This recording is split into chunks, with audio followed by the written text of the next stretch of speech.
Nous venons de recevoir le mail contenant le rapport de Tabitha Jones, qui enquêtait à Centralia, en Pennsylvanie. Cette ville a attiré notre attention, car elle est en combustion depuis un peu moins de 60 ans. Et aucune des interventions pour éteindre l'endroit n'a fonctionné. Suite à un événement encore mystérieux, le feu s'est déclaré dans une mine de charbon, et depuis, il n'a cessé de se consumer. D'après de récentes estimations, cela pourrait durer pendant encore plus de 200 ans. L'incendie continue de progresser et a presque atteint 2 km de long. Cette bourgade a acquis une forte renommée en tant que ville fantôme. Cette notoriété a gagné en ampleur avec la saga de jeux vidéo et de films Silent Hill. L'activité inhabituelle provenant des mines de la région nous incite à penser qu'il pourrait y avoir un ancien à cet endroit, raison pour laquelle nous y avons envoyé une de nos meilleures agents de terrain, Tabitha Jones. Voici donc ce qu'elle nous a envoyé concernant sa mission. Nous sommes arrivés sur place le vendredi 18 septembre 2020.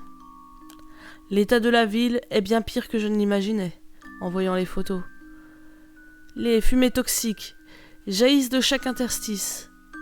Il règne une désolation sans nom. Le tableau est apocalyptique entre la fumée et les bâtiments en ruine. Les routes sont entièrement fendues et se soulèvent même par endroits.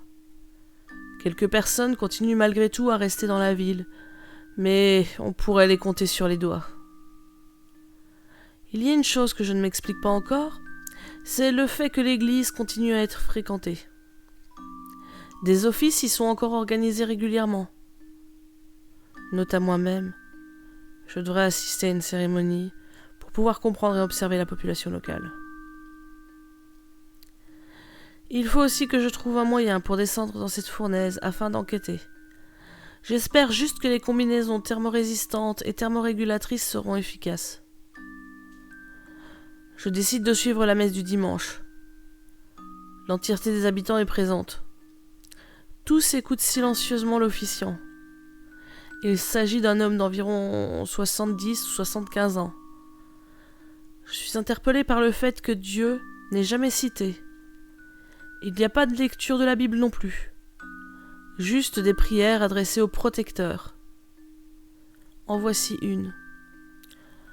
Ô grand protecteur, toi qui es venu pour juger les hommes, tu brilles de mille feux.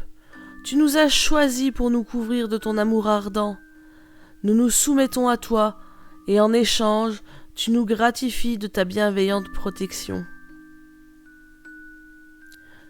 Le choix des termes était peut-être un hasard, mais je préférais quand même relever ce détail.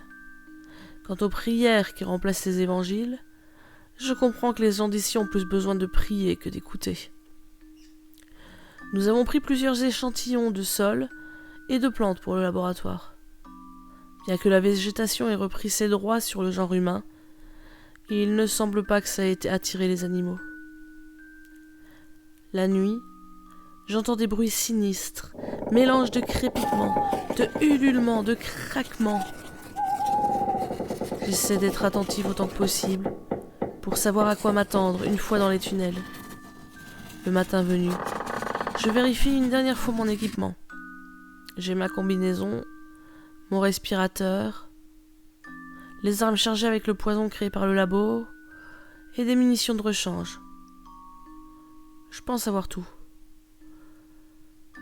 Il est temps d'aller voir ce qui se cache sous la ville. Nous demandons conseil aux villageois, mais ils semblent peu enclins à la conversation. Après quelques heures de recherche, nous finissons par trouver une entrée praticable.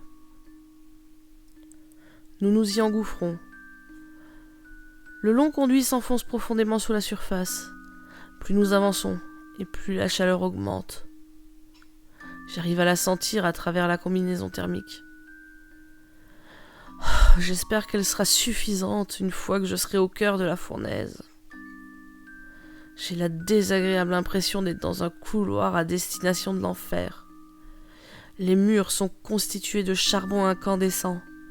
Leur éclat rouge donne une atmosphère funeste à l'endroit. J'arrive à une intersection. Je ne sais pas quel boyau prendre. Je tends l'oreille. Peut-être y aura-t-il un son pour m'aiguiller dans la bonne direction. Je ferme les yeux pour mieux me concentrer. J'entends un vague murmure provenant du tunnel situé sur ma gauche. Je décide donc d'emprunter celui-là. J'ai l'impression que ma descente n'en finit pas. Nous nous arrêtons pour faire une pause. Un de mes collègues me fait signe. Il y a une lueur mouvante à quelques mètres de nous. Je fais signe à mon équipe d'avancer dans le silence le plus complet. Nous tentons de nous cacher pour mieux observer. La lumière vacillante provient d'un être difforme. Il n'est pas très grand. Nous nous attendions à une créature titanesque, mais il ne dépasse pas les 4 mètres de haut. Il est nimbé de flammes. Elles sont si intenses qu'il m'est quasiment impossible de voir les détails de son anatomie. Je peux juste dire qu'il est constitué d'une manière similaire à un humain. Il a une tête, un torse et plusieurs membres. Il n'a pas d'organes reproducteurs apparents. Dans le dos, je peux voir qu'il possède 4 paires d'ailes atrophiées. C'est probablement dû au fait qu'il se trouve sous terre et qu'il n'en a plus d'utilité. Ses pattes antérieures sont beaucoup plus massives que ses pattes postérieures. Sa peau a un aspect cloqué et repoussant. Un homme est agenouillé devant la chose, les bras levés comme en prière. Des filaments luisants le relient à la bouche de la créature. Je me sentais si petite face à cette scène, digne d'une peinture surréaliste. Je pense que je suis restée quelques secondes hébétée avant qu'un de mes subalternes me tire de ma torpeur en faisant feu sur la chose. Je l'ai imité, mais le poison semblait inactif sur cette créature. Et pour cause, je vis que la seringue ne pénétrait pas à son étrange épiderme, mais ricochait à sa surface. J'ai rapidement fait signe à mes hommes de se replier. L'être étrange ne nous suivait pas. Sur le coup, j'ai trouvé cela très étrange. Nous sommes retournés faire nos bagages. Au moment où j'écris ce mail, je peux conclure par 2 points importants. Le premier est que d'une façon que j'ignore, la chose a prévenu les habitants de notre attaque, et le comité de réception nous attend armes au poing à l'extérieur du bâtiment. Le second est que la mission est un cuisant échec. Nous n'avons pas réussi à tuer cette chose antique, mais en plus, cela se terminera dans un bain de sang, car aucun témoin ne peut s'en sortir vivant.